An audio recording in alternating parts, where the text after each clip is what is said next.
सागरे गपगरे गपधा पगरे ग सारे धरे सा.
Hello and welcome, ladies, gentlemen, summoners of all ages. Thank you so much for tuning in to the second opening broadcast for the Unified Premier Leagues. Today, we'll be taking a look at the Advanced League coming in here. They'll be kicking off their season. I'm very excited to be able to broadcast to now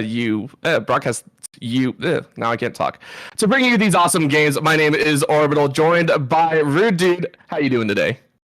Doing very well this evening. Super excited to get ourselves a second league off and underway. Obviously, the Advanced League a little bit higher elo than the UML that we broadcast just last night. But, regardless, those were some pretty high-end games. Got a full best of 3 out last night. And hopefully we got ourselves some best of 3 style action it's obviously best of 3, but hopefully we get all 3 games here tonight. Oh yeah, it's going to be very entertaining as we have some fresh blood as well as some returning challengers coming in to tonight's match. So tonight we will have mAAd City OG, previously named mAAd City Premier, who took third place in last season's playoffs, versus the Peach Champs, which is a brand new name to this league. Yeah, obviously some fresh blood, some new blood there with the Peach Champs, but also some sort of veterancy to Upsurge here and all of the sort of experience that these guys are going to have had. I was just reading the in client chat here. They're saying this is their 5th time in in an Upsurge tournament, and that's just if they haven't won one yet and they are here to do so, you can sort of tell by you keep competing. Obviously, at some time you're going to start to want winning.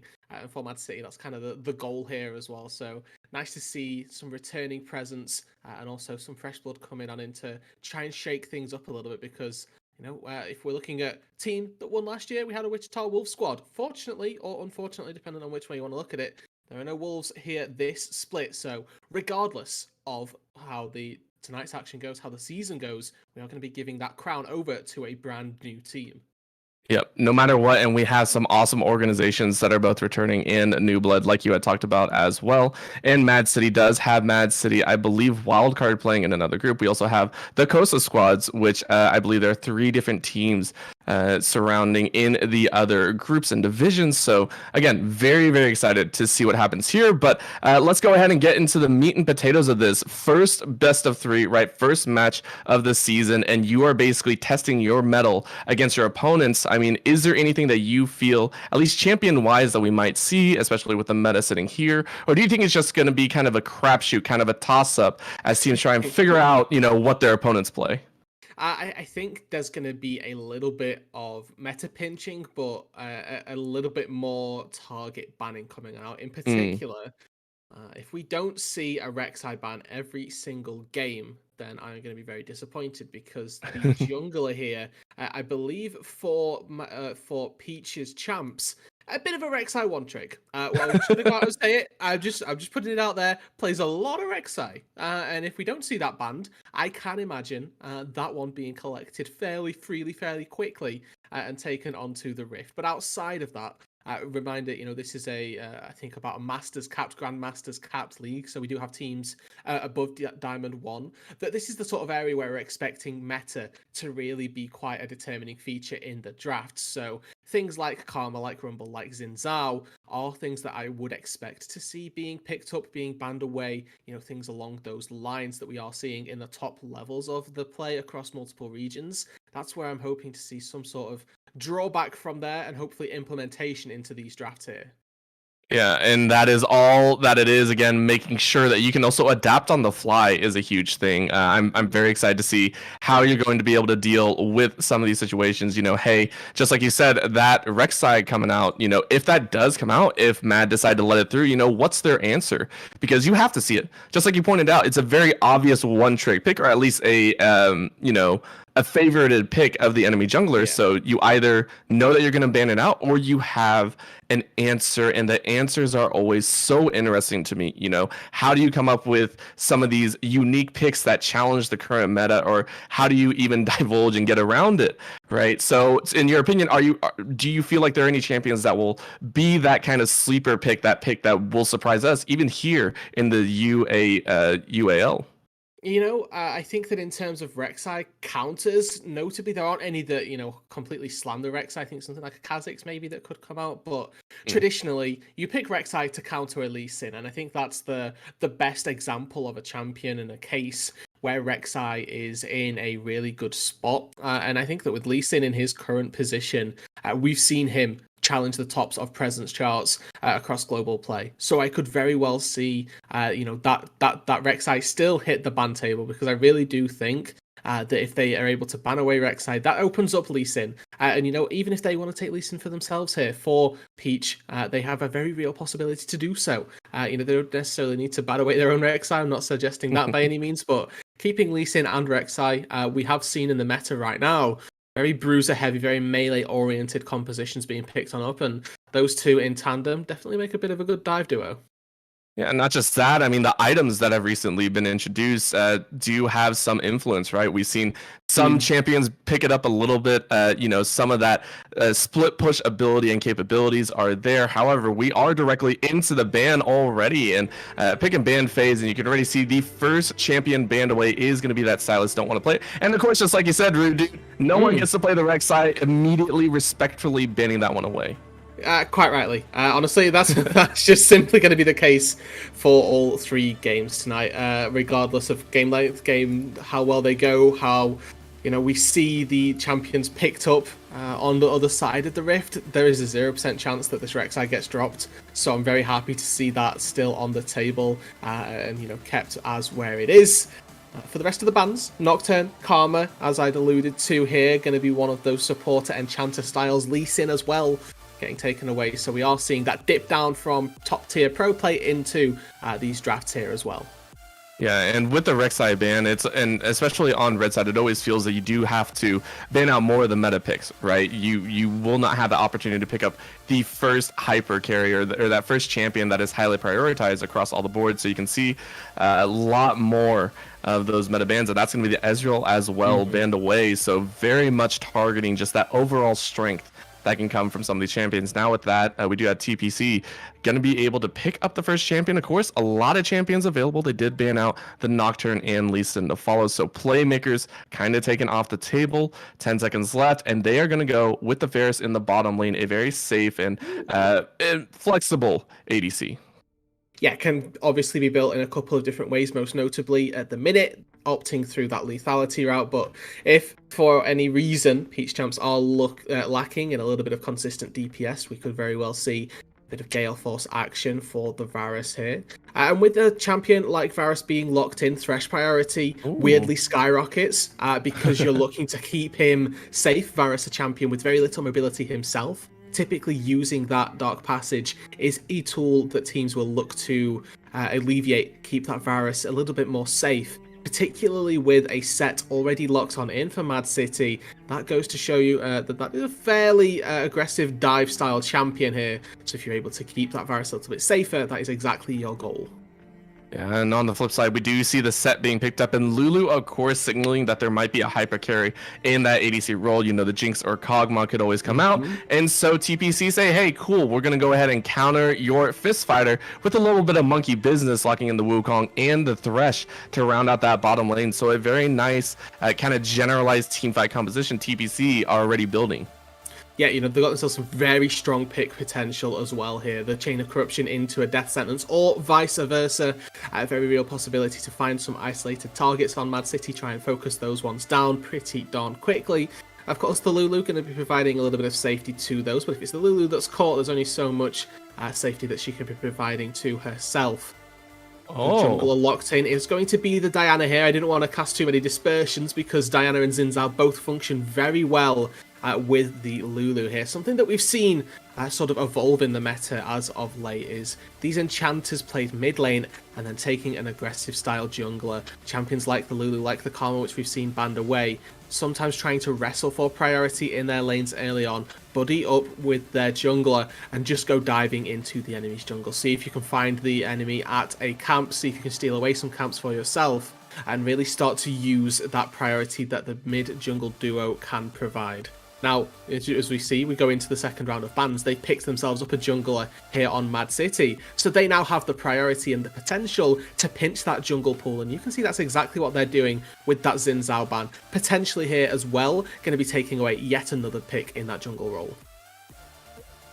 The opportunities are there. The Jinx was obviously banned away. Don't want to give that one over to a Lulu.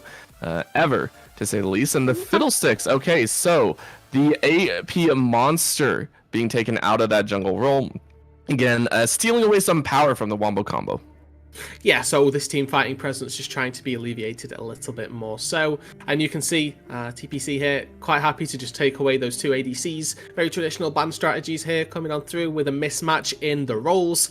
You see the AD carry being picked on up. Please lock this in. This is the other common classic pairing with the Lulu. That or Aphelios here fits the bill for mAAd as a champion that you'd want to put with that Lulu.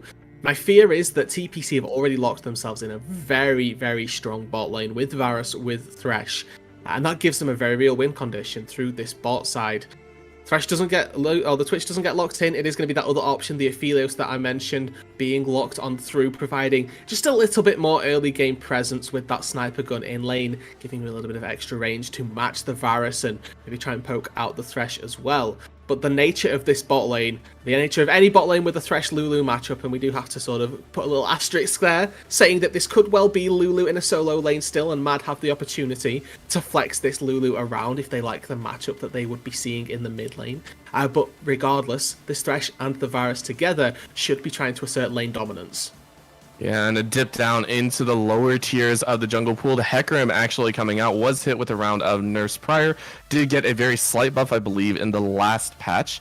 Don't know if it really brought it back into the high tier competitive area, but it is going to be TPC's jungler of choice with the Orianna to round it out. So mAAd will get their preferred counter, which looks like a hover over the Akali, which is always known as a deadly killer if you're, a little bit worried about it.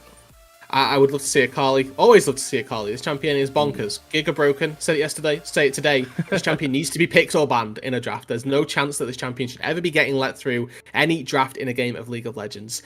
Picked up here, so they're sacrificing a little bit of that mid lane presence, or a little bit of that bot lane presence by funneling this Lulu down to the bot side for some priority in the post level 6 mid game here for the Akali, because as soon as you do hit that level 6 marker, the Orianna needs to be incredibly cognizant of her positioning, incredibly cognizant of where the jungler is, of where this Akali can possibly go to, where she may be, because if not, that really does open up the gates for Mad City to start diving, to start finding those fights. And that's exactly what they want with this composition. They've got themselves an element, an iota here of split push composition, but that Akali, that set, they're going to want to be with the team, with that Moonfall on the Diana.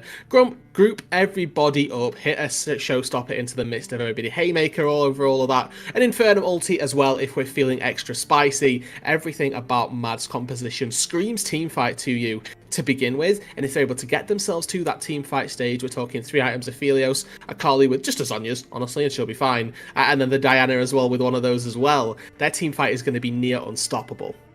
Yeah, and then you look on the other side, right? For TPC, they have another Wombo combo of their own, right? The Orianna, always comboed with the Wukong, does set up just about every champion in the book, but like you pointed out, it's much more on Mad City. They're the ones that are probably going to be initiating a lot of these team fights. For TPC, where do their win conditions lie? Where are they looking to kind of get a lead in, or at least take over the game? So they've got themselves 2 really strong side lanes in the early game. The Wukong was picked as a counter to the set up in that top lane. The Thresh and the Varus are going to be able to have priority over this Lulu Aphelios in the bot lane. And now that we know that it is going to be those 2 down there, we can dive a little bit deeper into that matchup. In essence, if Thresh hits the hook, one of these champions has to burn a summoner spell. That's pretty much how we're expecting it to go. And with that, if the Thresh is able to hit 2 hooks on the same champion, that champion not likely going to go down. Lulu, renownedly squishy in these early stages of the game in that support role, doesn't get any health from the starting item that she's going to opt for, so will probably be very squishy in these early stages. And whilst you're playing a little bit risky trying to find some poke, I want to keep our eyes on the support item of choice here for the Lulu, because traditionally I expect to see a Spell Thieves on a Lulu, but if you're stepping up trying to poke out this Thresh, that just opens you up even more so to getting flayed, to getting hooked, to getting taken down. Varus in the early game laning phase, also renowned for being a very strong ADC against pretty much everything here, and with the power of a Thresh to supply you that CC, which pretty much ensures you a fully charged piercing arrow with those blight stacks, you're anticipating for this bot side of the map to be very TPC favoured in the early stages of this game. Yeah, and to assist in that aggression, in that leading role, to be able to steamroll the early game, you are taking a look at the jungle role, right? 21 Drew on this Hecarim. It is a champion that we will have to kind of keep meshing, because not only can it get the lanes ahead, but it can also take care of the Diana in the jungle, right? The exchange and the trades that can come out of there are great. However, like, the Hecarim has fallen a little bit out of favor. Where do you see the Hecarim ganking first, or where do you see a lot of that priority? You said top and bot, but do you feel that should be, or is one lane favored more than the other in terms of ease of access for the Hecarim? Now, in terms of ease of access, for sure we're going to be looking to go up to that top side set. Yes, can turn round 1 versus 2s, but it's just immobile. Outside of the flash, and you might look down at the bottom and say, "Oh, Rude, so Lulu Aphelios." Yes, but Lulu has some really awkward escape tools with an on-command shield, move speed boost, and then Aphelios as well, dependent on his guns, can be fairly slippery to try and get in range of. Can have a root, can have obviously red-white at a certain stage as well in the early game, which can be very devastating. If he's still got that sniper cycled as well, can put down a turret, which might try to dissuade ganks as well. It comes with a double-edged sword of that bot lane setup being much, much better, because they've got a Thresh down there to try and find some early game advantages for TPC. So, like I say, take everything we're here with a pinch of salt. And if they're trying to look into this mid lane as well, Akali isn't going to be doing too well in the early stages up against the Orianna. There's a very real possibility that for the Hecarim, if they want to make their way into that mid lane pre-level 6, the escape tools rely exclusively on a Shuriken Flip or a Flash. If you're able to take one of those out in the early game with a trade, a very real possibility that you can find a gank there as well. Yep. So options abound for both squads. Maybe a little bit leaning towards the side of Mad City for that team fight later on, but we'll see how the Peach champs are able to play the early game and see if they can get ahead there. However, we will go to a very short break and share a quality broadcast for you as we get into games. So do not go anywhere. We'll be right back with game number 1 between the Peach champs and Mad City OG.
on to Summoner's Rift for the first time of this evening, and I am very excited. So let's go ahead and run down the teams. On the blue side, we have the Peach Champs in the top lane. I'm So Clean. In the jungle, 21 Drew. In the mid lane, Arrow F. In the ADC role, it is going to be Cartho. And in the support role, it is Read This Twice, which I will read this twice. And then coming at you from the red side here for game number 1, going to be mAAd City OG. Innominate up in the top lane, excuse me, that was horrendous. Innominate up on the top side. Castle at the jungle role. We've got Mark Boots in the mid lane. Blueberry, a substitute here for mAAd City OG in the AD carry role, and then Jiggedy in the support role here. So going to be seeing a bit of a substitution from their traditional, from the roster that at least has been submitted to us. As their starting 5-man, but Blueberry, as that sub, going to be looking to step in and fill the shoes of the main roster's big performance. Yeah, and I mean, they have such a storied history, right? We talked about it, right? 5 times playing in these leagues, placing 3rd last time. So very big shoes to fill, you know, saying, hey, we need to step it up. We want to get even further. And this is one of the ways. That's going to be a hook coming out, but that is a Guardian proc by Jiggedy. A couple auto attacks going back and forth, and it looks like a trade is working in the favor of mAAd City, as the auto attacks from Lulu and the Aphelios are doing quite a bit of work. Okay, so you know what? Remember when I said that this bot lane is going to be very favoured for the Peach Champs? I was simply mistaken, because if you keep walking in, well, okay, a hook comes through. So this is what they need to play around, okay? The bot lane here, in essence, is play around the hook, and if you're able to get a nice quick trade in, then you're going to be in a good spot. The issue that we saw down there in that instance is, first off, it's twofold here. First of all, they traded longer than Hail of Blades for Cartho, and Hail of Blades here is your keystone of choice. You want to be playing to that to a T, whereas they're playing up against Conquest. The longer you take these trades up against Blueberry, the stronger that they get, the stronger this Aphelios becomes. And of course, as well, if we take a look at those starting items just quickly, Cartho coming into lane with mana as a combat stat with that tier of the Goddess. Blueberry coming into lane with the Doran's Blade is going to be giving them much more agency in these early stages to take those trades, and not only take the trades, but also regenerate health after the fact as well, with the little income that Doran's Blade is going to be giving him in terms of that health pool. You're expecting the Varus to be a little bit worse for wear in terms of that health in the early stages, unless we can see Read This Twice really show up and try and nail those hooks. If those hooks land, that's going to set up the junglers very well, which you can already see are finishing up their full clears. Both junglers have opted from their blue into their red side. It is going to be a trade of Scuttlebugs. And the question from there goes, of course, where are they going to look first? You can see a full man rotate. 3 members actually chasing in, make that 4 for the side of Peach Champ, saying, hey, we really don't want to give this Scuttle over. We want to make sure we have vision on this bot side. Whereas Castle on the top side is just singing I'm So Lonely to himself. Slowly just working his way through the river, able to go on a nice little trip there down by the riverbed, and able to pick himself up a little crab as well.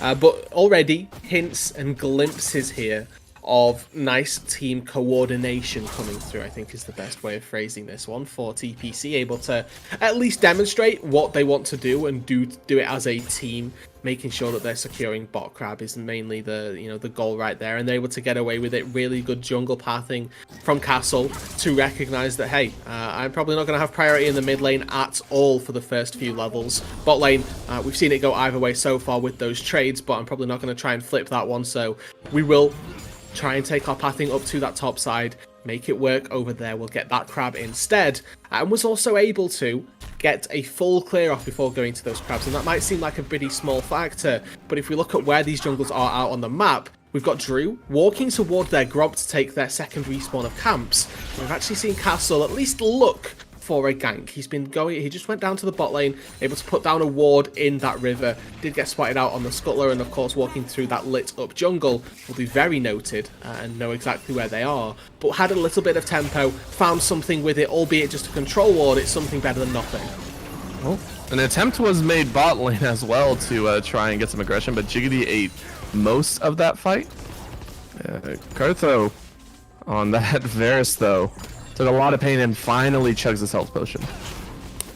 So now we are fully at the stage where the Aphelios is going to start completely out-sustaining the Varus with no extra health pots back up in the inventory. There's no real way for that to come through. As Drew now caught out. Yeah, and that's going to be the ghost popped, a little bit of a shuriken flip in, and I think that's an easy pickup. But on the bot side, we also see a flip. ADC's both trade flashes, and they're going to throw down the Qs, but Jiggity gets a heal from over the wall. Are they going to get it? No. Champs! We didn't even get to see the hack room, how he got that kill, but he did. And Cartho picking up one for himself as well. Disaster strikes. The trade might be done. No, Casper can't finish it off. No, that is heartbreaking. mAAd City lose out on the early game trades. You know the to be continued meme where you cut away from something because you know the outcome? That was what I thought was going on with Drew on that Hecarim. He got ganked by Castle and Mark Boots, the two AP mid junglers coming through from mAAd City.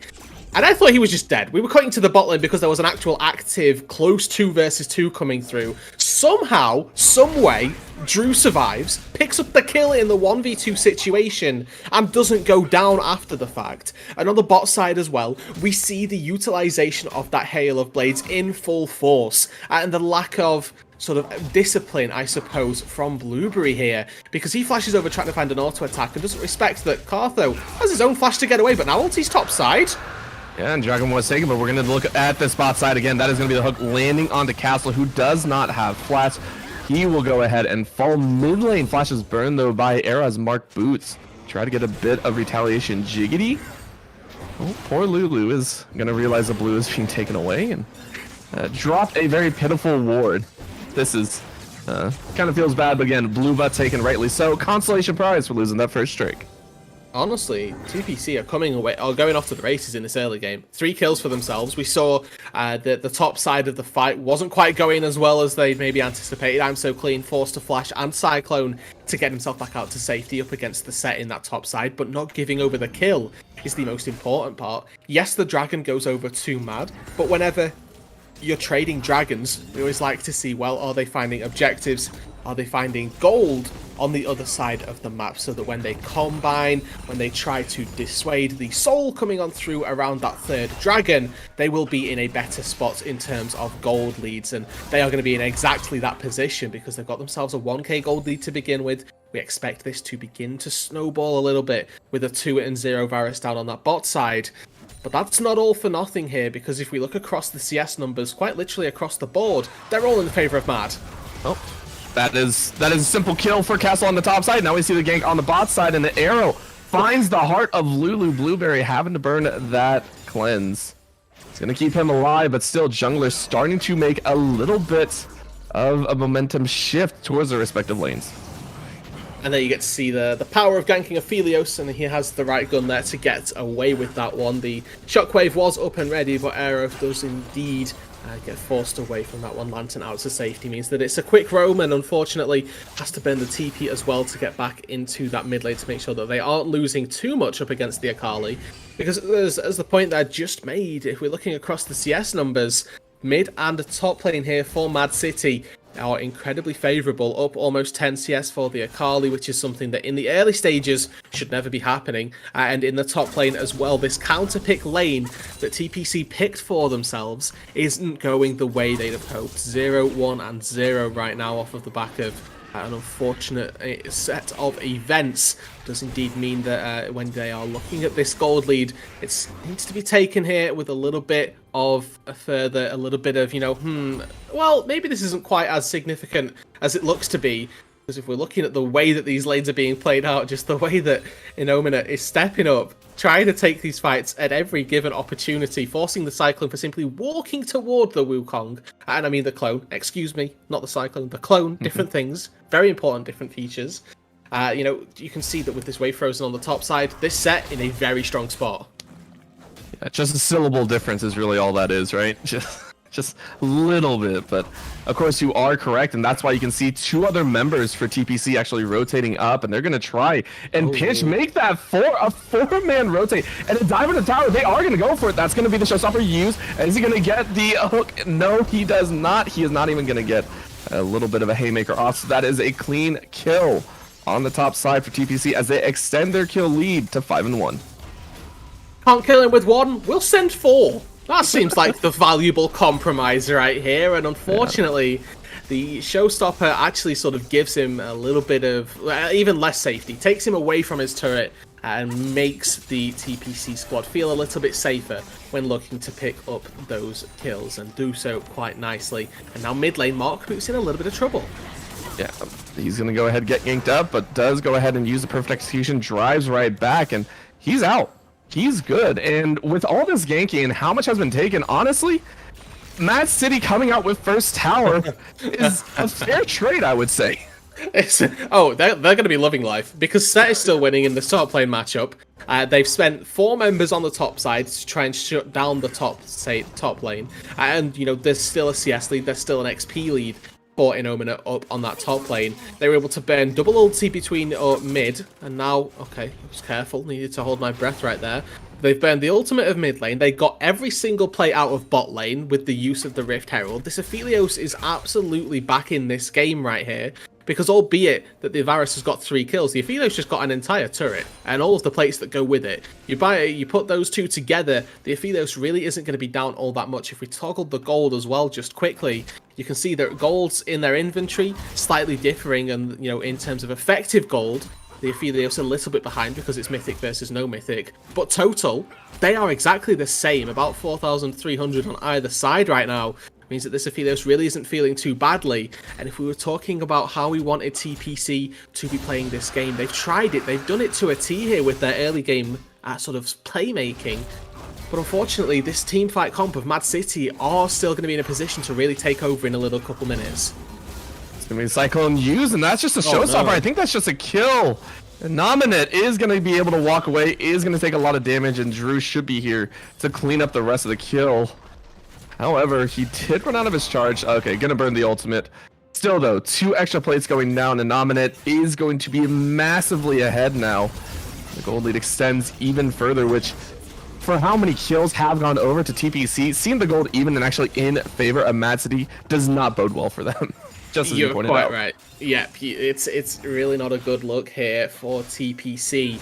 I mean, they've shown the bright sparks of doing exactly what they needed to. Unfortunately, it would appear that just being outlaned in terms of the CS numbers and maybe some wave management as well not quite going in their favor has cost them here in the earlier on stages of this game a bit more than they would have needed to here.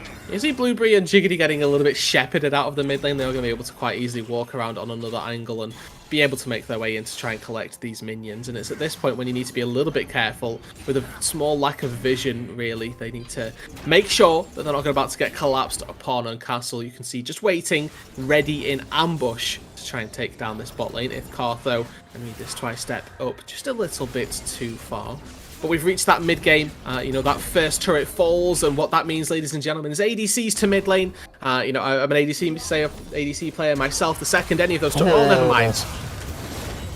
So you were talking about how Castle can make it work, and that is going to occur right in the mid lane. 3 kills all the way around. They burned the teleport just as a little bit of support to Innominate, and mAAd City clap back here in the mid lane stage.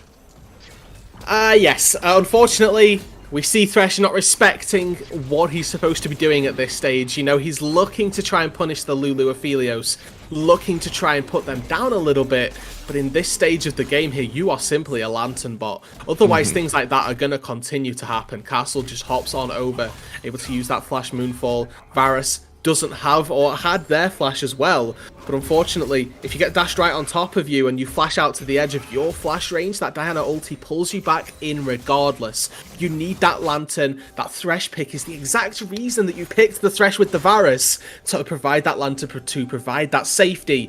And unfortunately, missing out on that beat means that the Varus goes down. That's 600 gold in the pocket of the Diana right there because of one single kill.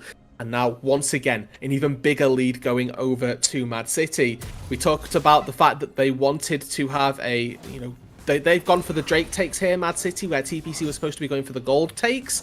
Unfortunately, TPC haven't got either. mAAd City coming up trumps right now in both departments. The only department that they're ahead of is in that kill lead, and even that's been shortened excessively, right? Was 5-1, now 6-4.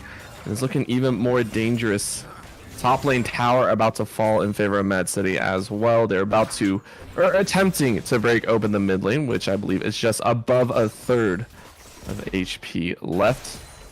And across the board, you can see CS numbers are built, but at least the mythics have been completed. 2 Divine Sunders for the side of TPC, Ludens for the mid lane, and the Riftmaker for Mark Boots, who honestly, for an Akali, we have not actually seen make as much as an impact as we might want to see.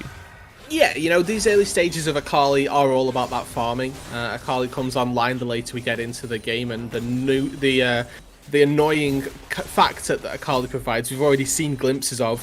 We did get to see off the back of that 4-man dive top, they looked for a trade in the mid lane, but top side here in Omener, oh my word, look at that damage. That's half HP from one cooldown.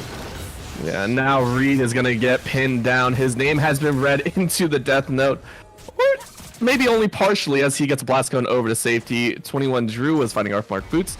Still, though, heavy loss in that mid lane with only Cartho to hold top lane. And Nominate is going to go ahead, pick up the first tower. Haymaker keeps alive with the shield. Is he going to survive? Drops to very low HP, flashes out of range. And it's going to use the speed up to try and get his way to safety. But a follow-up flash from the Wukong means I'm so clean. Gets a return kill. Now that's a root in the mid lane. Chain of Corruption used. And they're going to try and take down Jiggity, but he is going to get run down. Chain of Corruption is used, as well as Onslaught of Shadows. Now Blueberry is going to eat the shockwave from Arrow, who collapsed back with a couple kills. Mark Boots flashes forward, trying to pick up an extra kill, but can't find it with the perfect execution. So an overall 1-4-3 in favor of TPC.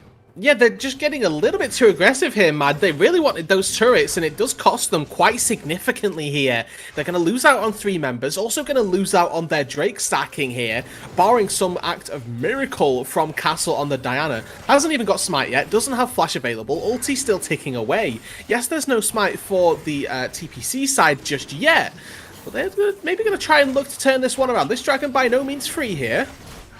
It's the Protobelt in, gonna try and jump. Does have the ultimate, is gonna drive one in, gets 1 kill, is gonna follow up a little bit more. That's 2. Yes, gets the heal off 2. Oh, stays alive to be able to give enough time. Now it's gonna be a root going in. 21 Jew is gonna try and get there in time. Are they gonna finish it off? No, they don't. They're gonna get the polymorph into the fight, and that's the smite. So 21 Jew will sacrifice his life for the dragon in the overall exchange. But the kills have been traded right back. It's so easy for mAAd there. They just need to turn and not get Smite stolen. There was a couple of the members that had the right idea, and they were trying to stop the Hecarim from getting in. Jiggity throws down the polymorph, but then we see Haymaker across with the true damage into the dragon at about 900 HP. Perfect smite range for Drew, who walks in and will happily sacrifice their life to prevent the dragon being put to soul point here. All of that being said, criticisms aside, mAAd City are still by a note far away here ahead in this game. The gold lead might only be 2,000, but their composition in this late game, in the teamfight stages, will be doing much better. Reed, you're in the wrong spot, buddy. Even tried to flash the safety of the rest of the squad. No, 21 Drew comes in too. Use lost now. I don't think that's what you want to do. Popping down, the horse has been slaughtered. Now Axel Queen tries to jump in. Shockwave lands only on 1, so at least a trade kill back in the mid lane. But Nominate is so much work for his team. mAAd City are looking for a mid-game ace out of nowhere. Cartho was going to get the auto attack. Oh, Moonlight Vigil just misses. But that was disaster for TPC. And they took half of Noah's Ark right there and went 1 by 1 into mAAd City. They just continued to funnel every single time one member got in range. They just jumped on in. They're able to take down 2 solo laners, but that's little consequence when you're looking at the 4 members that they lose, and they almost lose Cartho as well right there. Like you said, almost an ace at about 19 to 20 minutes right there is not what TPC want at all. You're looking at mAAd City. They've got themselves now this 4,000 gold lead. They've got themselves 3 turrets already. They've completed the outer sweep. And if TPC aren't careful here, they're going to be losing the Baron before the game's really even over.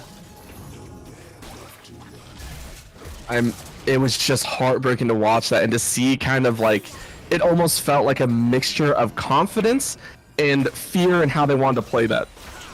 And with the number of summoner spells used at that time too, that does not bode well. Like you said, the Baron is up. The fight is also going to be extremely difficult without some of these engaged tools. TPC have a lot of work to do if they want to bring this game back under control. Starts with trying to pick off the AD carry, but Thresh without a hook is much less a champion. And that's just a jump forward. That's, again, the support taken out. Reed has been the catalyst for some of these losses. I'm So Clean teleports in and immediately gets the heck out of that mid lane. Chakram's flying true, so Blueberry definitely has the gun situation under control. And I'm So Clean is going to go in. What is this called? He's going to get Polymorph straight into the death. He's getting a solo kill on the back line. The Peach camps are falling. Their crown has been taken.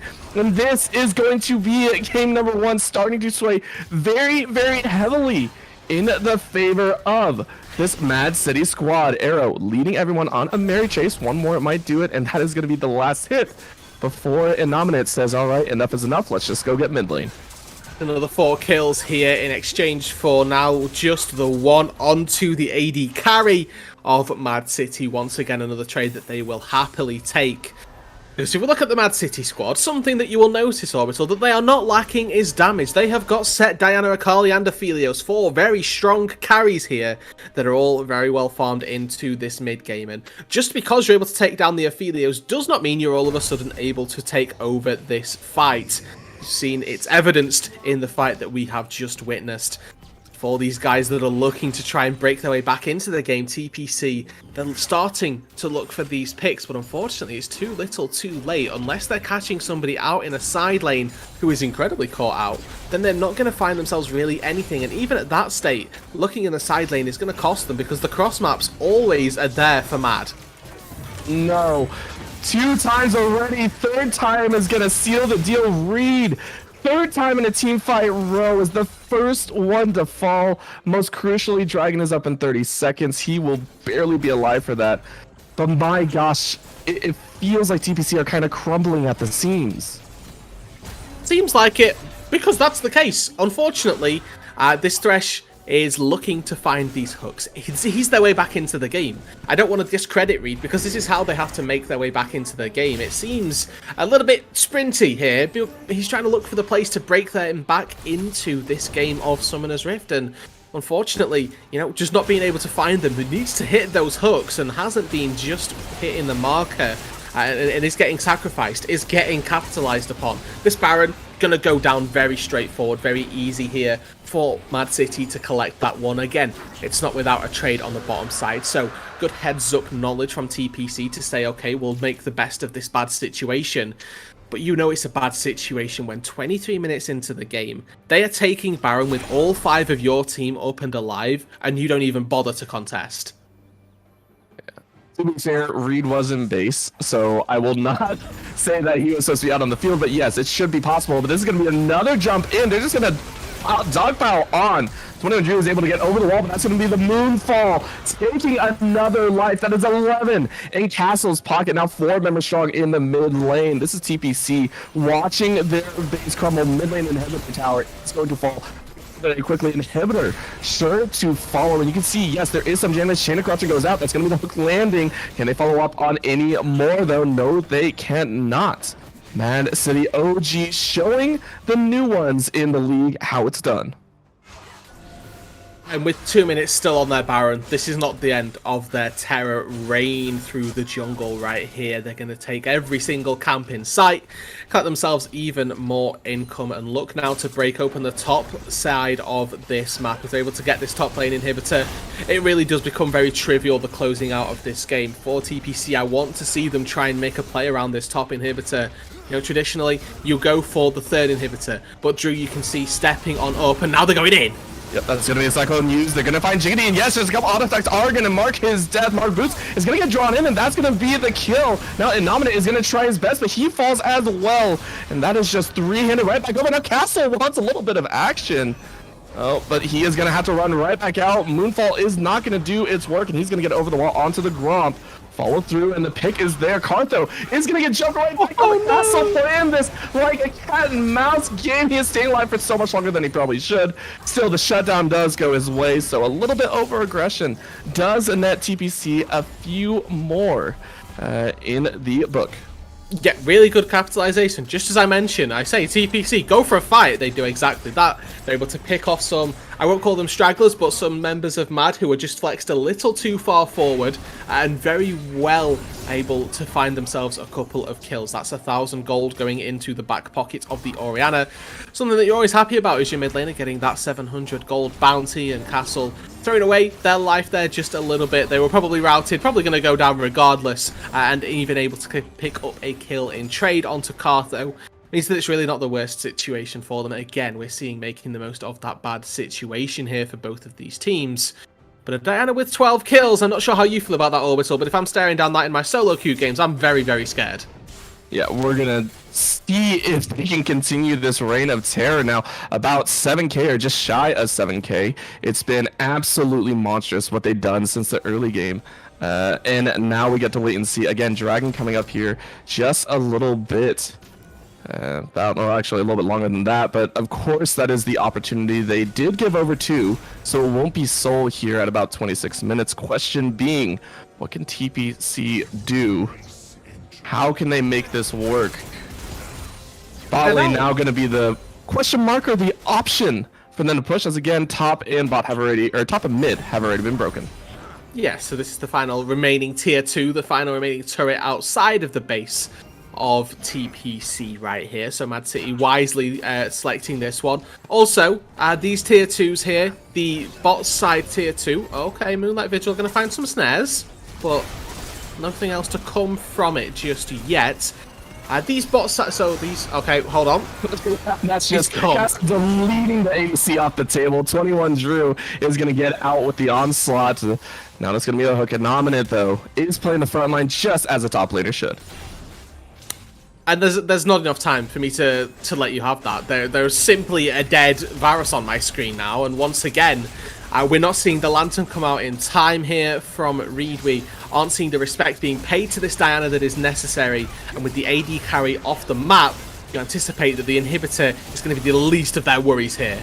Yeah, they're going to try one last attempt here. 21 Drew jumps in, but doesn't really happen out, and they're just going to try and take him out. But no, he gets over the wall. One more Q doesn't land. Now Blueberry is walking straight forward in with the Severum. He's going to try and make it work. That's going to be the Zanya's coming out, or at least the stopwatch. Heal goes through, though. The set is down, and a couple more artifacts are going to do the trick. Blueberry healing up like crazy. He is not going to fall. 21 Drew wants to get the kill and is finally able to pick himself a little bit of a fruit. Castle is going to keep going in, though, and 21 Drew will fall 3 for 3 across the entirety of that team fight. But still, Inhibitor did go down, and Dragon is right for the taking.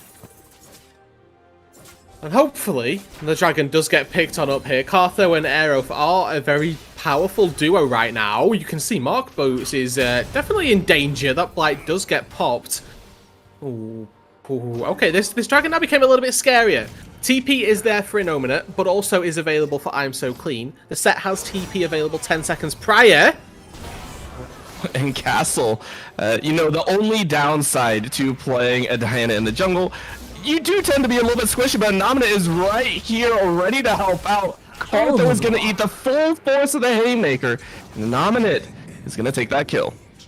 That's just a disgusting amount of damage from the true damage Haymaker right there. 736, if my eyes were not mistaken. About half of Cartho's health bar with a single ability. Yes, you can dodge it if you're able to, you know, get away from the Facebreaker, blah, blah. I will allow your excuses here for why set is maybe balanced, but that is an absurd amount of damage coming through. And Cartho taking the full front end of it. Really not too great for the TPC squad. And you can see here that Mad City, sparing no expense, going to quite happily move their way back up to this top side of the map. Back up toward this Baron, and with not even a sniff at this one falling, TPC hand over the blue buff, hand over the topside jungle, give them everything, because if you don't, the game's gonna end. This is their last ditch attempt. This is their last moment to try and turn things around. It is a Hail Mary. This is going to be a Hail Mary. No other words about it. That is all that they can really do. And Blueberry, right? The one on your screen here, still level 15, hasn't hit that level 16 mark. Ridiculously strong. You can see 3 items deep, still has that BF sword in pocket. Hopefully a wombo combo, that is their one opportunity. It hasn't landed just yet. That's going to be praying. Mid lane inhibitor once again goes back down, second time this game. And look at these super, or not, they're not even super minions, they're just Baron buffed up minions right here. They've got a double wave stacked on up. Those cannon minions are going to start tearing through turrets here. It's not Banner of Command days, but it's still a very, very daunting prospect to be staring down all of this. They have no inhibitors, they have Baron staring down them. TPC need to find a fight immediately, or these turrets are just going to go down. Yeah, and that's going to be the engage. Clean is going to try his best. Shockwave only lands on one again. It only catches one member. And actually the Haymaker is brought into the rest of the team. Oh! Moonlight Vigil destroying the backline of TPC. They're going to watch their members fall. Yes, you take out the top in jungle, but you leave the damage alive. And mAAd City OG will go ahead and secure game number 1. Never have I seen one Moonlight Vigil since Aphelios nerfs deal so much damage. Blueberry pressed a single button in that team fight. You know, outside those auto attacks he was putting down on the diving Hecarim, which is fine, he threw an ulti, and that was it. And then everybody ceased to exist. The Varus got away on a slither of health. The Orianna barely limped away from that situation. But the damage just coming through so thick, so fast. mAAd City Mirage, they had themselves not even a rough early game because they were constantly finding the cross-map plays. They were constantly taking advantages from wherever TPC would let them. They were able to snowball that into a mid-game. And in the end of it here, they come away with an 11,000 gold lead and that win as well. Yeah, fantastic job by them. And taking a look at the other side of the rift, right? Looking at the composition, you saw where those slivers were, where those connections were between the champions. It just didn't pan out. They weren't able to win that early game. So taking a look at going back to the drawing board, where do you see TPC kind of making changes? Where do they need to swap up? Is it the champions that they need to change out specifically, or is it maybe just the mental, how they play the early game? Yeah, you know, they had all the right ideas. You know, kill lead, they had in abundance. It was 6-2 at one point, and that in a normal game is enough to take you off and get you into a good position. But it was honestly these laning advantages that were being picked up by mAAd City that really didn't put TPC in too good a spot. We took a little rundown of all of the CS numbers, and regardless of where the leads were in terms of kills here, the advantage in the CS was always sat on mAAd City's side. So really, I'm looking at them and thinking, is it wave manipulation? Is that what's getting them, kind of ruined here? And honestly, in these early stages, in these higher elos as well, that's definitely something that can be the case. We saw the perfect example where, and this was sort of what I feel catalyzed the game for mAAd City, where TPC had themselves they were being frozen on top lane. We saw Inomina able to keep that Wukong out. He was down a level, down in experience, and then with that, mAAd City, they lose the set on the top side because TPC send everybody and their Nan to the top lane to try and pick up the kill. They do so, but in exchange, they give over mid lane ulti, they give over every single plate down on the bot side and the turret, which is an insane amount of gold to be giving to an Aphelios and a Diana as well. And they lose out on gold on the play as a whole by about 1,000 gold in a play where they got the kill. And as an exchange for that, Wukong was still down in levels, still down in experience, still down in the gold. And they never really got back into that game from that point onwards. So I'm looking at the laning in particular to say, hey, you guys, you either need to tighten up that wave control, tighten up how many advantages you're giving over in the CS, and just start picking a little bit more up yourself. Yeah, so we have gone ahead and identified some things to change. Let's see if TPC themselves can see that. We will go ahead, go to a very short break to ensure teams get set up for game number 2, and we'll be right back with some more UAL action.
And welcome back here to game number 2 between the Peach Champs and Mad City OG. I will no longer be eating my microphone, so you don't have to worry about that. And we will be underway for Champion Select shortly. Game number 1, we did see Mad City OG feel a little bit lost in the early stages, but in the mid to late game, really lock it in, really hone it in, and really showed us why they are considered one of the favorites, at least moving into the playoffs, hopefully later on in the season.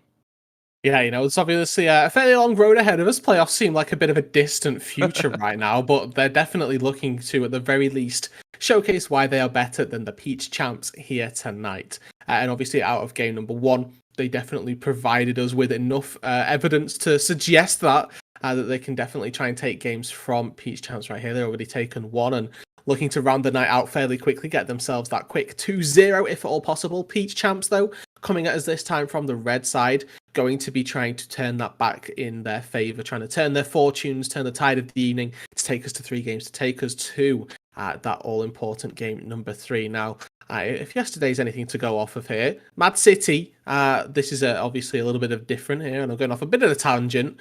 But last night we saw a very convincing game 1, then a troll draft in game 2, and I say troll draft with loose air quotes right there, and then the game number 3 that came as a following, as a consequence. So, Mad City, don't troll the draft, and I'm saying that there's a very real possibility that you can get yourself a game 2, just 2 games here, quick evening, and then get yourself out and off for the whatever the rest of the night has got planned for them.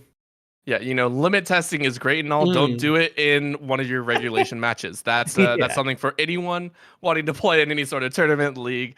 Take that to heart because your teammates might not appreciate it later.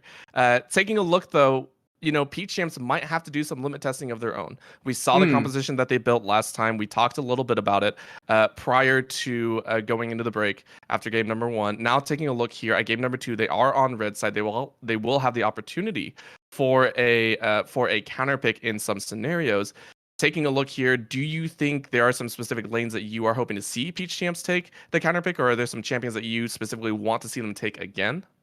I honestly want to see Peach Champs either switch off the Thresh or play the Thresh better. And there's no other way of putting it. There's no other way of me sounding nicer about it. But I feel like there was a lot of misunderstanding around what the concept of this Thresh was to do here, and it's a package deal here. We did see Varus getting picked off multiple times, and there's the side of the coin where it's like, well, Varus, you're too close to the Diana here. You need to step back here, buddy. But then there's the other side of the coin where Varus is saying, well, I can step this far forward because I should have Dark Passage available to me. And there's a certain point where you're playing Thresh and you're supposed to just throw a lantern out before the Varus even steps up to say, hey, you have this tool available to you. Now you can go in range and try and bait out some cooldowns because you've got that lantern ready. You're not waiting for the travel time, which can be fairly marginal but can make a bit of a difference to really go for the plays and try and find themselves those advantages, bait out some cooldowns potentially. But otherwise,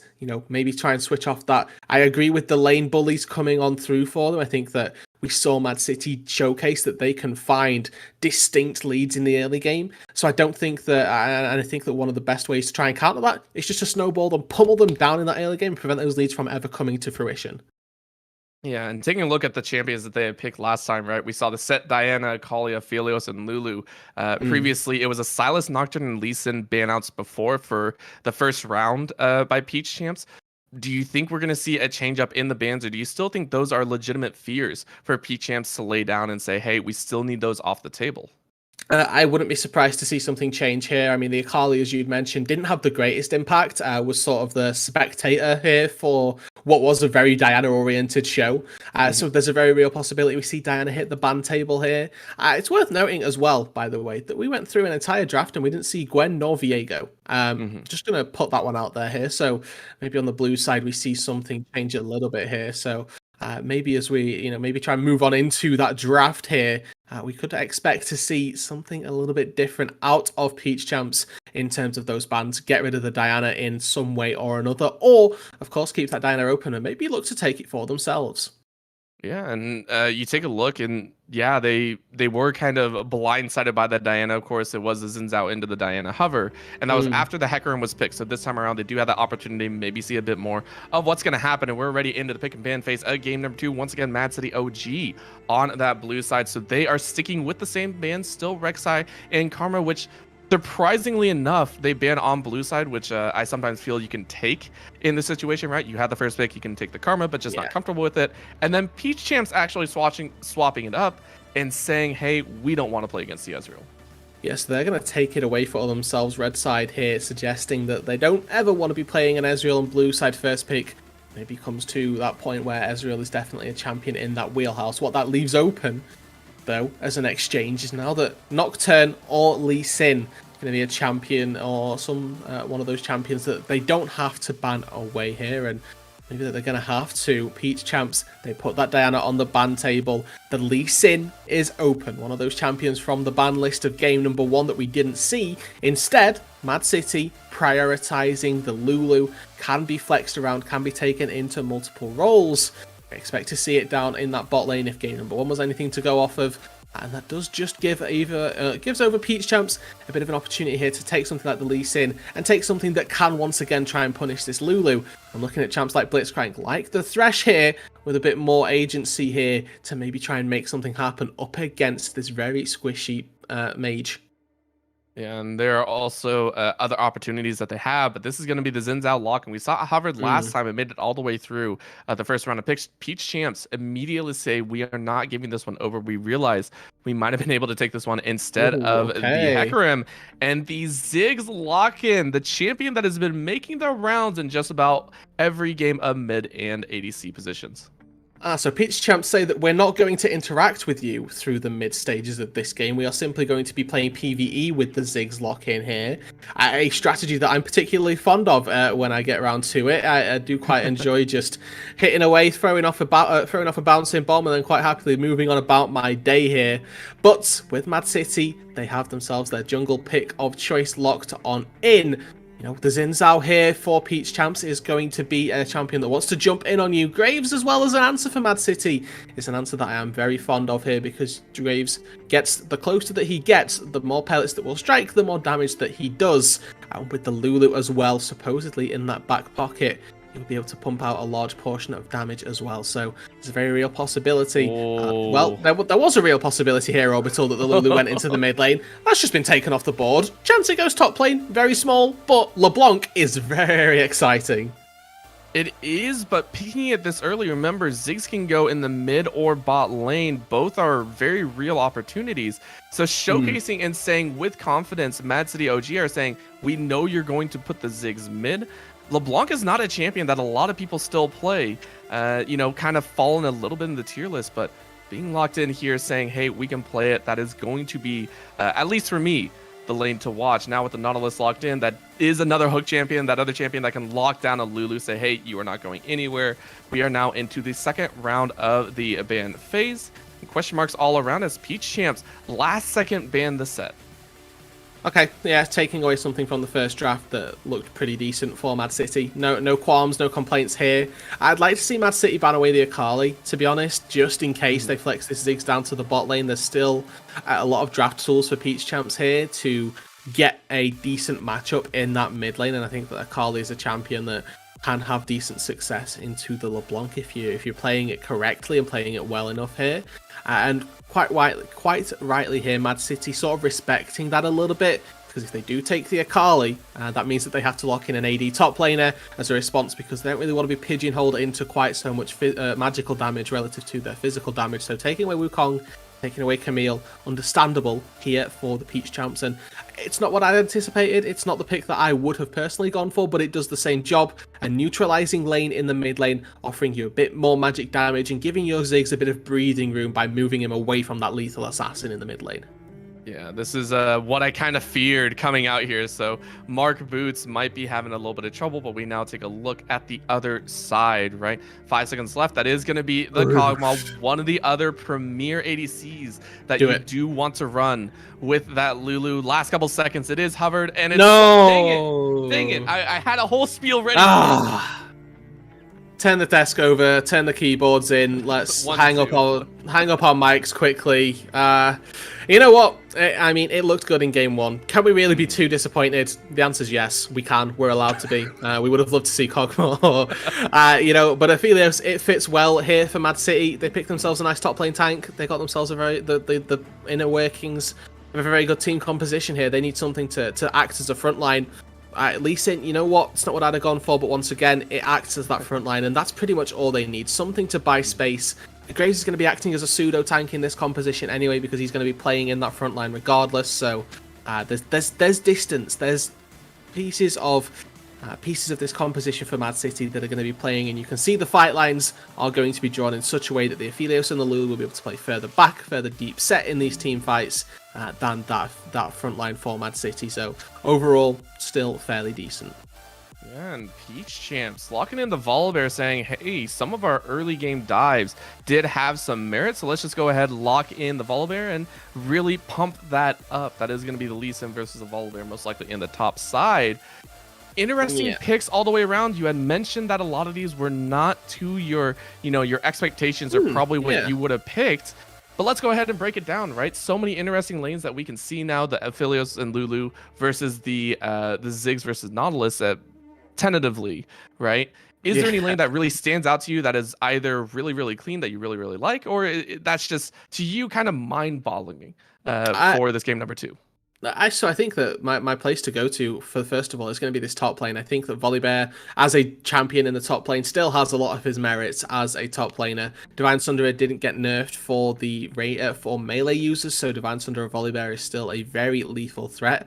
Looking at a champion that can close the gap, looking at a champion that can go diving in onto this Aphelios. If you're thinking about how we are looking to take these team fights, the Volibear as a pick in general is going to be very adept at trying to break into that Aphelios when paired with the Valkyrie or with the package from Corki, with the Zinzar being able to dive backline, with Ziggs Bomb over the top of everybody. Doesn't even need to be on the same screen as the Aphelios for that Mega Inferno Bomb to be finding that contact. But honing in more specifically then on that laning phase of the top lane, Volibear himself was king of top lane for pretty much the entirety of the early season here, and hasn't really fallen off. And with the resurgence of Divine Sunderer, is still a very, very powerful top laner. I want to see the Peach Champs here keep on utilizing their early game strength. It's what I sort of suggested to them at the end of game 1. Try and batter them down in those hatches in the early stages. Make sure that you're able to find those leads, and this time try and capitalize on them. Maybe get some CS leads with that as well, and stop Mad City OG from getting quite so far ahead as they did in the first game. Volibear, a champion, perfectly adept at doing that, because if you're able to find those leads in the one single top lane matchup, TP down bot lane, use your ulti at level 6, you're able to translate that lead across multiple areas of the map and really start breaking open the game from there. Yeah, so the opportunity is there, but I also want to draw eyes towards that mid lane, a lane that we saw maybe a little bit of stagnation in terms of the amount of pressure that could be output. Last game, it was that, I believe, the Akali versus the Orianna. We did see the Orianna land a few shockwaves, but again, the rest of the team ran them over. Here with the LeBlanc Corki, it's a much more volatile lane matchup. Do you see Mark Boots being able to come out of this in a safe environment, or do you think this is going to be a LeBlanc that kind of falls to the wayside just like game number 1? I think Mark Boots is going to have a tough time. I think Corki is a very strong laner into the LeBlanc here. It's going to be pretty difficult for Mark to really have that agency, to have that success and try and find those solo kills. When we're looking at the gank setup that a Graves provides, pretty lackluster. You've got the smoke screen for a bit of a slow, but outside of that, Corki has got the Valkyrie, which will be able to get him away from pretty much everything that the LeBlanc is trying to throw down. If we're trading just auto attacks here, it can be very easy for the Corki to get off a decent trade up against the LeBlanc and even trade evenly up against that Sigil and Distortion combo. If we see the Valkyrie come through in such an orientation that you're able to dodge out on that and still be able to hit that reposition when the Distortion gets cancelled.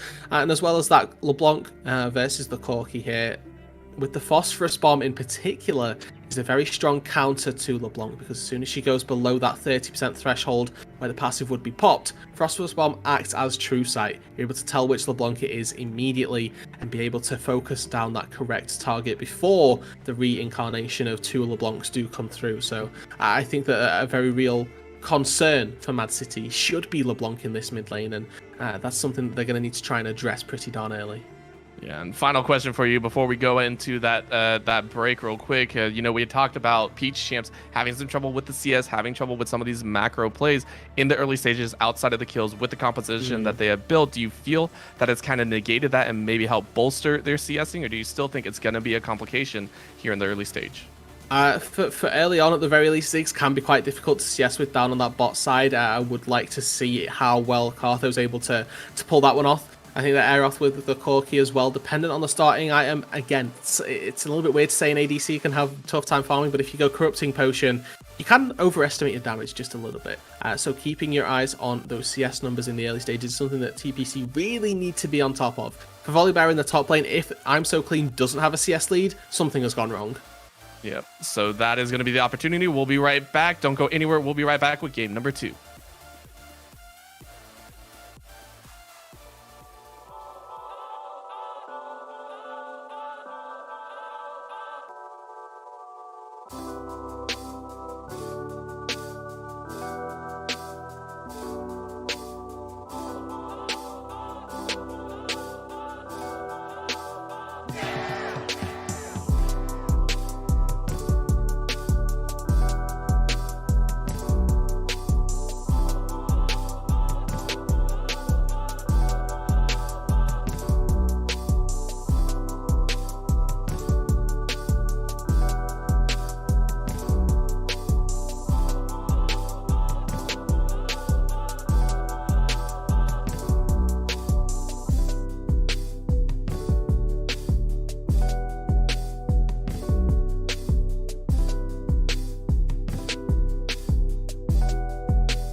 And we are back with what could potentially be the second and final game of the evening, unless the Peach Champs has something to say about it. A little bit different composition coming out here, a little bit of a flex with that Ziggs giving them the advantage in the mid lane. So a little bit more pressure on the backs of Mad City OG.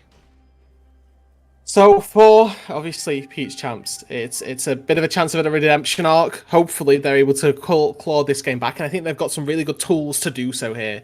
We were just having a little chat here about how this Ziggs has been flexed around and how having this versatility in the meta right now is definitely paying off for the Peach Champs, because this LeBlanc here gonna have a rough time. Air off on the Corki should be fairly free, should be fairly okay to do what they so desire. Maybe not so much hard early on, But as we get into, you know, the mid game, into the late game, the Corki going to be matching, if not outpacing, the LeBlanc in terms of damage for these team fights. So I really like the answer, the pickup coming through.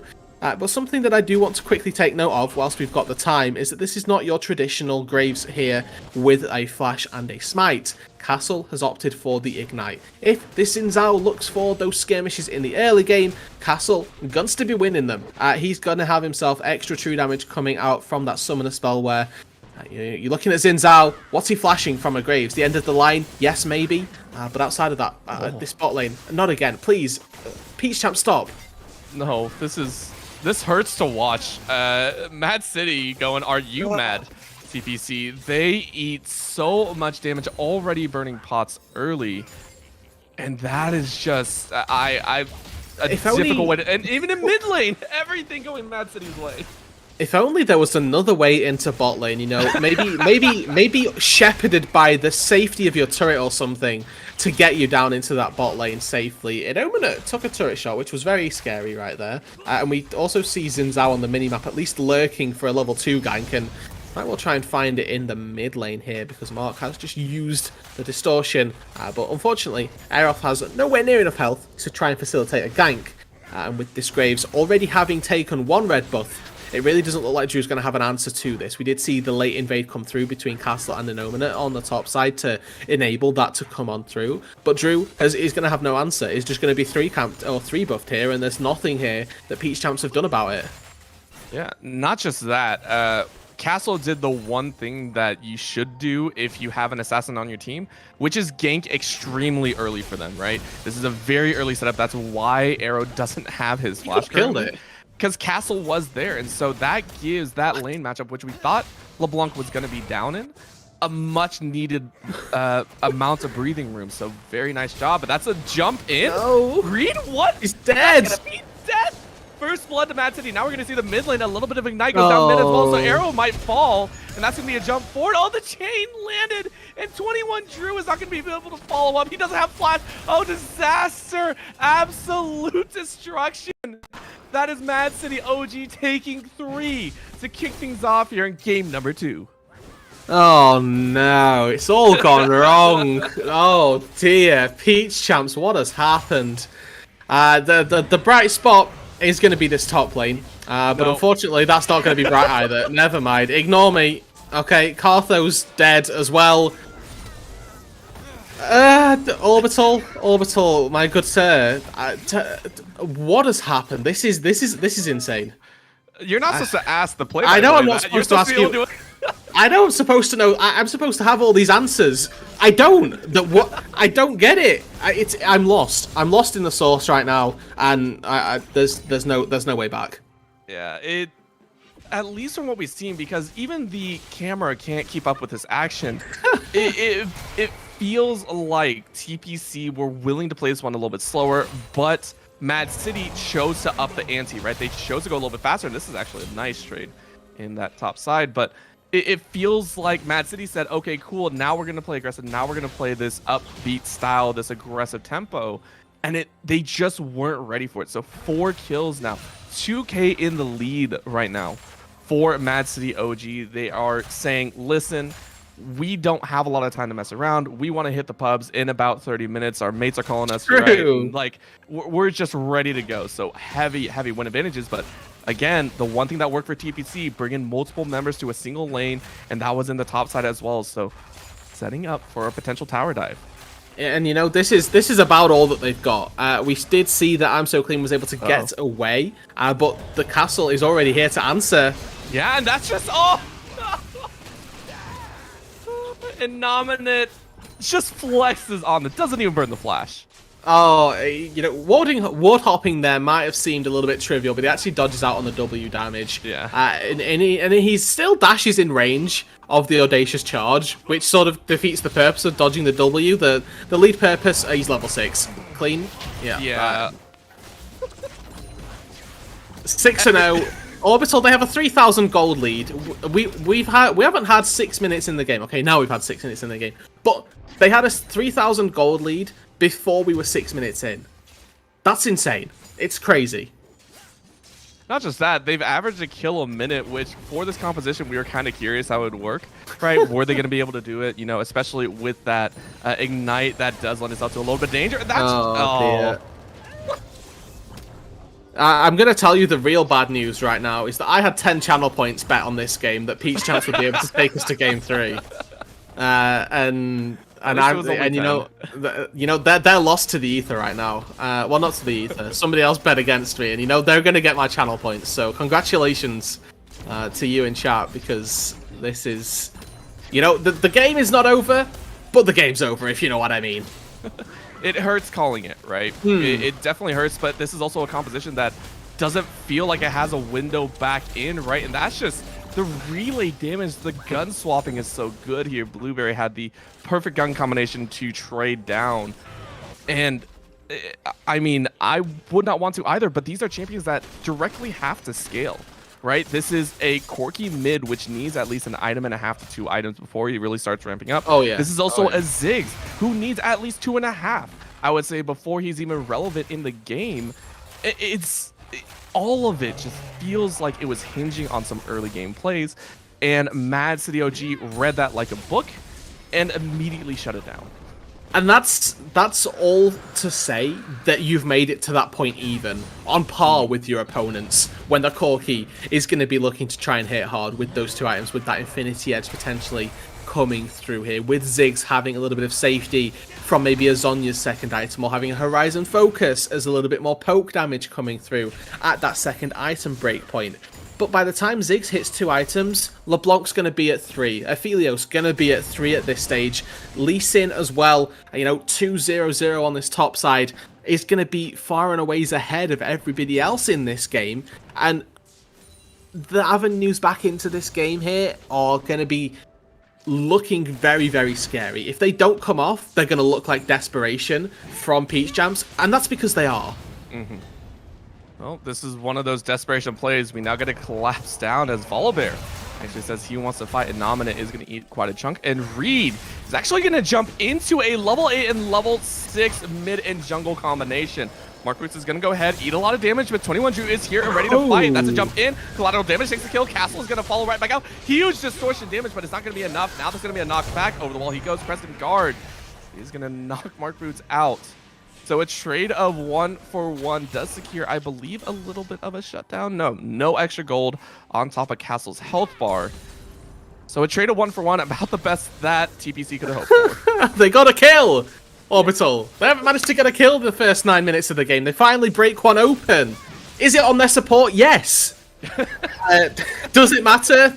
No. I mean, this is still a game that is going to be very difficult for them. It's good to see signs of life. And as much as we're maybe throwing a little bit too much shade into the Peach Champs right here, it's really heads up that we're not just seeing them slowly bleed out. I would much rather see a team lose in 20 minutes, or lose in 25 minutes by just bleeding out objectives than what it most likely looks like we're going to see here, which is maybe lose a little bit sooner, but are looking for plays to get themselves back into the game. Whenever you're down in this position, you always need to look for, at this point, what may be 10% plays, because you then give yourself maybe a boost from 5% chance of winning the game to 10% chance, and you continue to successfully find those small incremental advantages. Potentially you can turn the game back into your favor. It's a very long shot at this point. It's going to be incredibly difficult for the Peach Champs to make this happen, but I'm very happy to see that they are still looking to make those plays. They're still looking to get themselves some sort of advantage, some way, somehow, to bring themselves back into the game.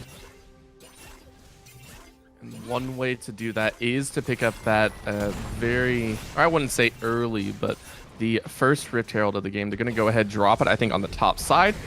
Go ahead, pick up a few extra plates for themselves and try and get first tower. They're going to be knocked down, just to 1 plate left. I think first tower, yeah, first tower is going to go their way, so TPC at least get that objective for themselves. And it's a nice little bit of extra gold, hey, at least, like you said, they are still trying to make it work. And these are those signs of life, right, that we're looking to from teams when they're maybe a little bit worse for wear in the state of the game itself, to maybe try and break something back open and get themselves a little bit of a lead here. The fighting on the top side should go in the favour, of mAAd City, and an Omen hits 1Q. And it's simply over for Drew before the fight's even really begun. If we're looking at the item discrepancy right here, Drew had himself the grand total of plated steel caps, and whilst I am a big proponent of plated steel caps, those boots by far and away is my favourite if I'm trying to counter someone. That's going to be the hard dive onto Blueberry, and he is going to go ahead and heal up. Oh, big Q. He gets a kill underneath the tower, and now Cartho directly into the palms of his Yordle comrade, wondering why the Lulu is attacking him. That's going to be under the tower as well. Mark Boots, collateral damage to finish it off. What started as a bot lane tower dive ends in 3 for 0 for Mad City across the entirety of the Rift. Blueberry with complete mastery of what needed to happen down on that bot side in order to keep them alive. Uses the red gun to both heal with ulti and heal with the Q right there, siphoning the health of Reed as much as possible, and a really big flash as well dodges away on the final bouncing bomb, which would have taken him to that lethal threshold of damage. Drew is coming down here. Now I don't know who wins this, and this is a real test. Kindle Gem versus Iron Spike Whip. Oh, well, now this was supposed to be a one-on-one fight, and immediately the teleports are called. Now Jiggity is going to get some assistance, but a double teleport on the other side. This is TPC going for broke here on the bottom side. They're going to go ahead, burn the Thunderlord, who he's still going to go down, and the rest of the team is here, but Castle and Innominate might actually be able to take him. That's going to go in. That's a kill. Lee Sin picks up 2. And Cartho's just like, all right, I'll get at least 1 more. Now the rest of the ace comes out. That's going to be Reed running for his life, trying to dodge from the Sonic Wave. Is he going to be able to do it? Chooses wrong. And that, my friends, is a 13-minute ace. Do you remember 2016 MSI Gigabyte Marines versus SKT in the group stage? Oh. This is some serious throwback vibes. It was a game where Peanut was on Lee Sin, the jungler for SKT. He had 11 kills at about 8 minutes. Now, we're not seeing that this time round, but we are seeing 17 kills for one team inside 13 minutes, and serious flashbacks, serious throwbacks here as Mad City are very handily being able to take these fights. Drew now continuing the Zinzao Brigade as he just charges into mid lane once more. Good thing there's no Ignite available, because that would have been another death. But plate's still up. This is why the game isn't... well, I say it's not propelling. The gold lead is going up exponentially at this rate right here. We've got an 8,000 gold lead inside 13 minutes there, outdoing the 500 per minute quota to say that you're very far ahead. But, you know, with these turrets not yet... Ooh, good little juke. Not being able to go down.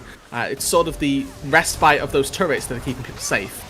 That's going to be the charge of the ultimates. Jet charge is used. Mark Boots quickly gets over the wall. That's going to be the Mega Inferno problem, dropping the health bar. But still, that is going to be enough time for Castle to get that kill. And once again, the entirety of Mad City are on the hunt. Everyone on TPC is routed. They are killed off where they stand. And they survive with all members up. Mad City looking for a few more? No, they're not going to tower dive between 2 towers. I don't think they're going to be that risky. Well, not yet. I think that 2 towers is something that we could very well see in the not too distant future. You know, 1 turret for sure here, as Drew is, I mean, in the absolute wrong neighborhood. Unfortunately, unless he's underneath the fountain at this rate and anybody finds him, he's just going to go down once again. That refillable potion doing very little to keep him alive. The kick as well, just for good measure. And Jiggity, the recipient of that kill, currently 4 kills on the Lulu. Outpacing his AD carry for that stat. I mean, at this point, Jiggity is actually the carry. You can actually see him has more kills, even more so than the LeBlanc. So, you know, technically Lulu was mid, I guess? I don't know. We'll see how that goes. But, of course, the Nominate is going to go ahead, eat a little bit of damage. A little bit of a bot lane tango here. Jiggity steps up, eats a bit more damage as the siege is going to continue. Still, though, this is ridiculous. 15.5 minutes. 2 members on their own are pretty much pushing with no aggression coming back. And this is just all Mad City. Yeah, this is the epitome of the game. Oh, no, you can't do it to him like that. That's so rude. Okay, well, it looks like... All right, Aeroth had the answer. Aeroth was fully in tuned with everything Castle was going for there. Just about, I'll say, made it out to safety.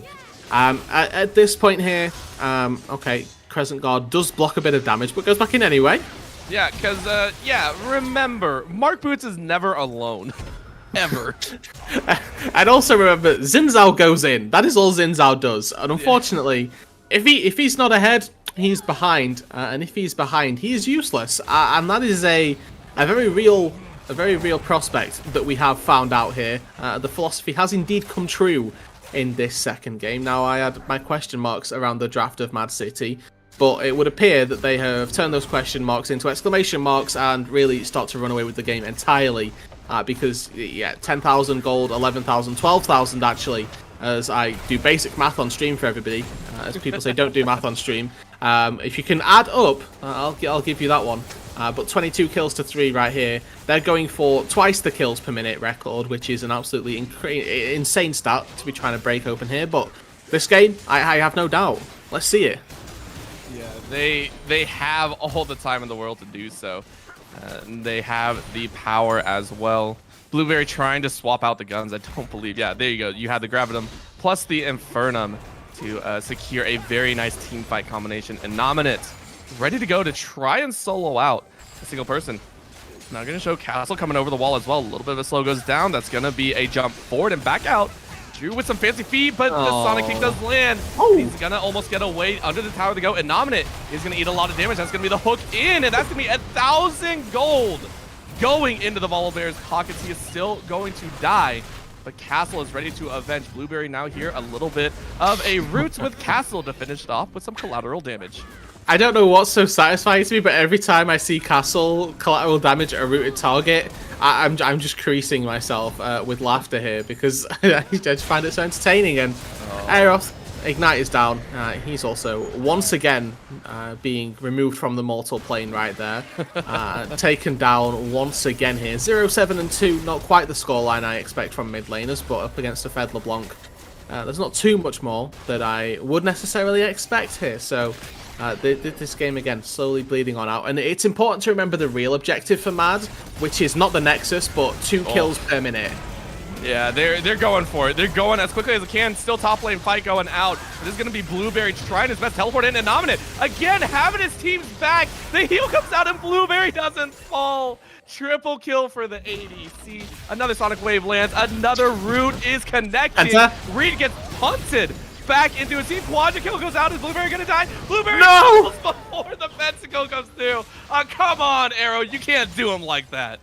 Well, I think they should FF now. Honestly, like, there's no coming back. Corky got a 1k shutdown, and your AD carry didn't get a pentakill. That's where I draw the line. You know, and I can't tell you this, but I would love to see just an FF vote pop up. Not that they've confirmed, but just to, you know, see the 1 out of 4 failed as a little bit of a meme there to go on through. But this is a really good, again, a good showing of what you can do when you're able to snowball an early game lead here. You can run away with games at a very exponential rate. And Drew, he's got an in. He takes it. Is he going to win it? I don't think so. A couple auto attacks over the wall means his death. The Nominate. Now 12 kills in the Lee Sin is truly the carry here in this game. Over the wall, Mark Boots goes and gets stunned for his troubles. It's going all right. I'll keep a shield on myself. And now they're just limit testing. Straight up, they are just jumping into the Lion's Den as the Lion's teeth have all been plucked out. Really, yeah, Castle? Really? He tried. He really did try for it. Okay, well, unsuccessfully, might we add, and that's probably about the first time that we'll be able to say that about Castle this game. With 2 items already completed, working toward...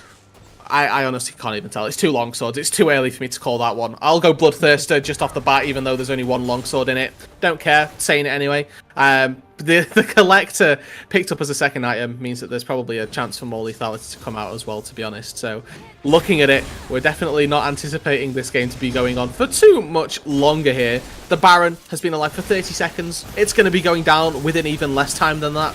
As Blueberry with these Sniper Chakram combo is absolutely tearing through that. Shout outs to the Unified Twitter, because we just had a little conversation about the Sniper Chakram combo on Aphelios, but I'm still clean on this top side. Now again, a little bit caught. Yeah, Castle's going to go ahead and try and duel out 4, which I think might be a little bit too much to handle. Volibear goes ahead, almost knocks down the Nominate. And now the satchels are going to explode. The bombs are going to be tossed out. More or less snowballs here, actually. And, you know, that is the one shining point. If they weren't so far behind, TPC actually have a very nice stall combination, is the best way I can put it, right? The Ziggs is a very nice wave clear potential. The Cork can also somewhat clear from far away. They just haven't been able to use... Oh, no. Oh, no, Blueberry. Depth charge used just to stall out this fight. Mark Boots is going to go ahead and try and trade it back. Now this is just a straight up test of strength. That's going to be the shutdown. Shutdown for Arrow as the top lane falls. And most importantly, Mark Boots loses his stacks on that book. Now Jiggity is going to go ahead, drop down to just shy of 50 HP. I'm so clean. He's going to go ahead and try and duel out Blueberry, but the shields are just too dang strong. Moonlight Vigil lands just enough to help get a double kill for a Nominate. Drew is going to try and jump on the Lee Sin. Is it going to work? The healing is not there. One more auto attack will do it. There is the triple kill for that health. And Arrow. No. Inhib doesn't matter. It's all about the kills. They're quadra kill. 2 quadra kills in a single game. 1 for Innominate and 1 for Blueberry. They're getting close here, Orbital. They're only 4 kills away. They're only 4 kills away, or 6 kills. Sorry, excuse me. They're almost at 2 kills per minute. It gets increasingly harder as the game goes on, but they really are trying to break into that threshold here. And you know, to TPC's credit, they're trying to give it to them as well. Let's not say that they're not doing their fair share. Oh, and that's a flash hook miss by Reed. They're going to try and jump in again. This is a 2-on-3 situation. But these are 2 of the strongest. The card, though, actually satchels himself directly into the line of fire. Over the wall to go. Castle does get tagged. He might actually fall here. No, the shield is just too strong. Again, Crescent Guard lands, but he can't follow up. Smite is not going to take him down. And Drew is going to die. And Nominate is there. Satchel or package comes in. My gosh, I'm getting all my abilities mixed up. Arrow goes ahead and trades it right back. Double kill once again for Innominate. He is 19 kills in. If he drops a 20 bomb here, that is going to be ridiculous. But that is the ace at 23 minutes for Mad City OG. Okay, do they can't end here. They're so close. At this stage, we've closed the gap down to 3, probably 4 by the time the 40 seconds rolls around. Respawn timer's coming through here. They have Aphelios Lulu here. Lee Sin has TP as well. And you know what? I'll take this one. You can take a little break here because this has been 54 kills. We'll give you the benefit of the doubt here. The LeBlanc distortion in, and Aphelios is unfortunately just far too strong. In Omen once again with a Tempest, able to find yet another kill. There's your 20 bomb, Orbital. Blueberry takes down Air off. Cartho, the last one remaining. 48 inside 24. They do it, ladies and gentlemen. Mad City Mirage, they hit the 2 kills, and with a couple of seconds to spare as well, come away with the 2-0. My oh my, what was that? That was the OGs playing with their food. Oh, hell yeah. Just a dominant performance, and kudos to TPC for taking it in stride, right? Very few teams I would see continuously keep playing. I think it shows a lot of heart. Again, we talked about the new blood coming in here. They are testing the waters. They are an unchecked team, and this is a great way to do it, right? Showing that they still have fun. I give props to them for that, but my gosh, dominant across the board for Mad City OG in every single lane, in every single aspect. You know what? Yes, that's about it.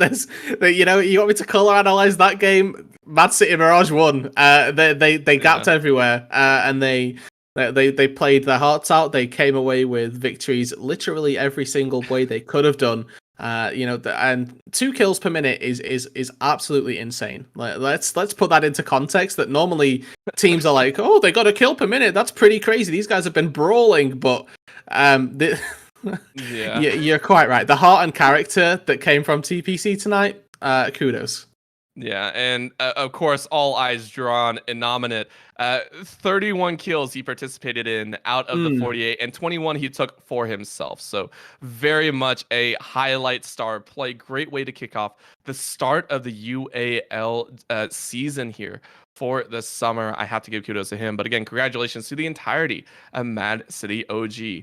With that, we will go ahead and close out tonight's broadcast. of some League of Legends actions here at Unified Advanced League. But remember, there is more action to come throughout the rest of the week. Tomorrow, most notably, is going to be the UPL Valorant opening match, so make sure to tune into that at 8 p.m. EST. And then on Thursday, of course, everyone will want to make sure to mark this one down on the calendars. The Upsurge Premier League will have their opening match at 8 p.m. EST as well, so make sure to mark down both of those events and set your clocks. With that, we will go ahead and turn off for the night. My name is Orbital. With me was Rude Dude, and on the production was Dom.